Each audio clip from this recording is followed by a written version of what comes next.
बिस्मिल्लाहिर्रहमानिर्रहीम। अस्सलामु अलैकुम वरहमतुल्लाहि वबरकातुहू।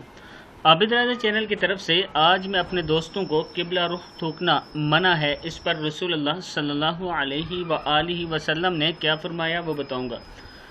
उससे पहले मैं अपने तमाम दोस्तों से गुजारिश करूंगा कि इस वीडियो को आपने आगे ज़्यादा से ज़्यादा शेयर करना है। तो शुरू करते हैं। बिस्मिल्लाहिर्रहमानिर्रहीम। हज़रत अबू हुरैरा रज़ी अल्लाह ताला अन्हु फरमाते हैं कि रसूलुल्लाह सल्लल्लाहु अलैहि वआलिहि वसल्लम ने फरमाया, जिस शख्स ने किबला रुख थूका वो क़यामत के दिन ऐसी हालत में आएगा कि इसका थूक इसकी दोनों आँखों के दरमियान होगा, यानी पेशानी पर होगा। फिर सुन ले, जिस शख्स ने किबला रुख थूका वो क़यामत के दिन ऐसी हालत में आएगा कि इसका थूक इसकी दोनों आँखों के दरमियान होगा। किताब का हवाला नीचे मौजूद है। आज के बाद ये काम हमने नहीं करना, इंशाअल्लाह आज से हम नियत कर लेते हैं। इस वीडियो को आप दोस्तों ने आगे ज़्यादा से ज़्यादा शेयर करना है।